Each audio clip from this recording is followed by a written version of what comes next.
if I lift it up right now for you guys and I put it back down, it's still gonna be in place.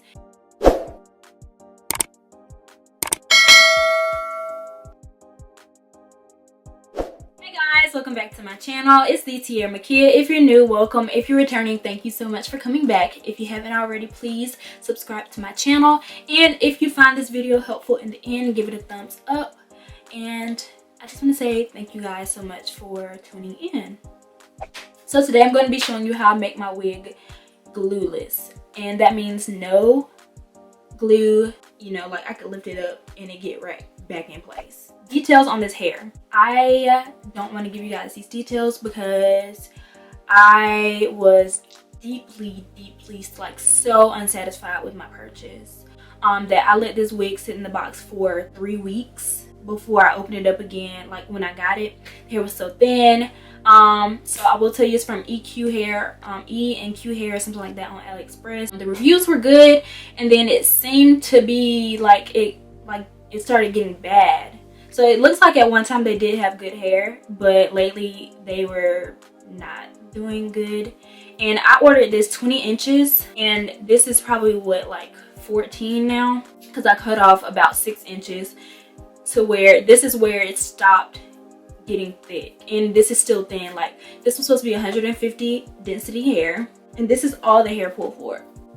Anyway, the thing is, the hair is terrible, and besides the color, I don't want to give you guys any other details about it. So I just say don't order this hair from E&Q Hair if you go looking for this. Y'all, it's been so long since I've worn and actually applied a wig.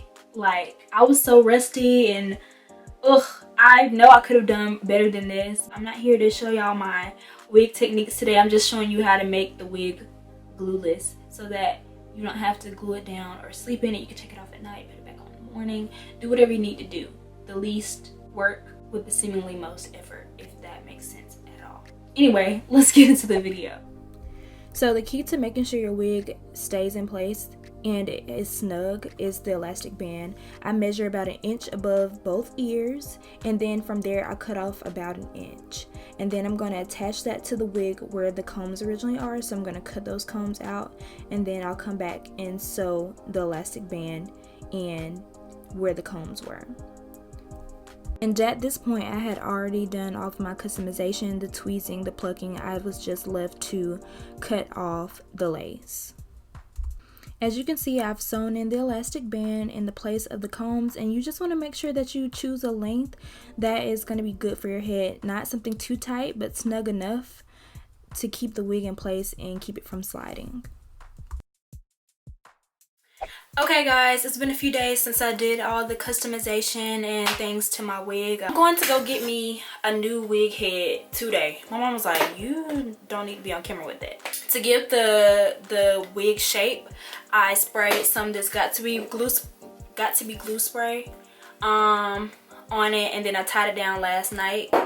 So it should have more of a rounded shape, and it should mold on my head a little bit better than just coming straight out the box, you know. This is how the wig looks. Excuse the mannequin again, please excuse it. But this is how I customized the edges, and I combed it back with the hot comb, and you know, made it do what it do.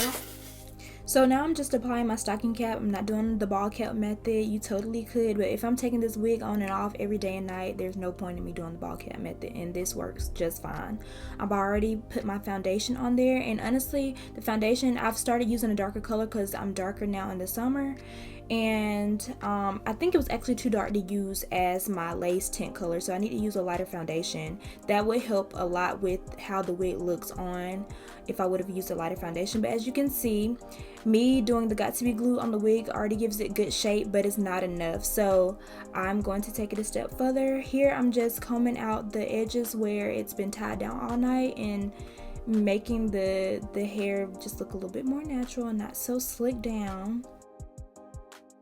So now I'm brushing the hair back out of the way because I'm about to apply mousse all over the front. I'm going to use this to lay my baby hairs and also mold the wig down to my head. So you're going to see me tie it down later, and this is what is really going to give it shape and make it mold to my head so it can look natural and lay there like it should. I would suggest using a setting mousse, not just any old mousse. The mousse I had was just a regular mousse, and it was kind of hard to work with because it really didn't want to lay the hairs down. It wasn't very sticky, it didn't really have much of a hold, so kind of gave me a hard time. So I definitely suggest using like a wrap setting lotion type mousse to do this, lay your hairs, and to mold. But it still gave me good results, so you can use this, but you want to make sure that you coat all the front of your wig with mousse to lay the baby hairs, and also mold the front of the lace to the front of your head.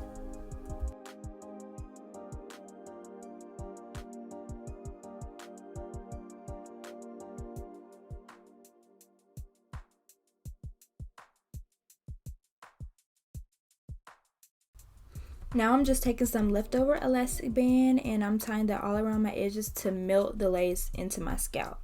This is going to make sure that the lace blends in well with my scalp, and the mousse, it helps the mousse set into my skin and take shape.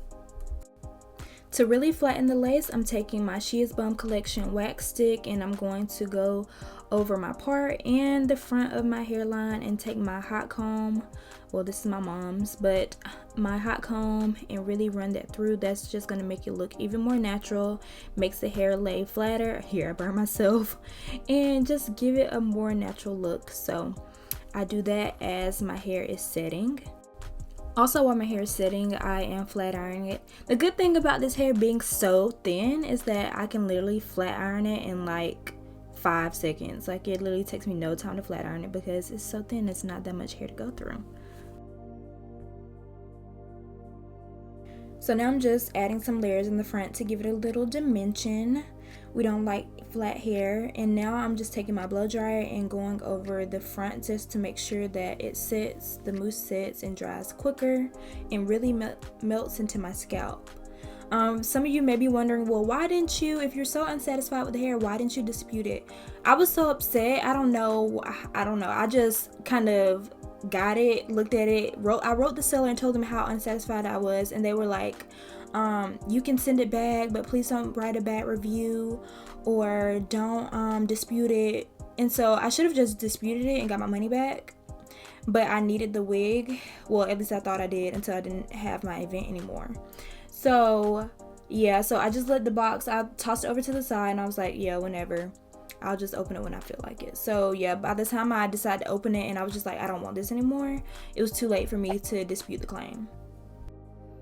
So now I am removing the elastic band and I'm just combing through the baby hairs to make them look, you know, like not so cakey, you know, softer. And now I'm taking a little bit of lighter foundation powder to lighten up that lace. I should have applied a little bit more, but as you can see, doing that helped it look a lot more natural. And also because I bleached the knots on this lace and it did not take well, so I don't know what that problem was, but yeah, that was another problem I had with this hair.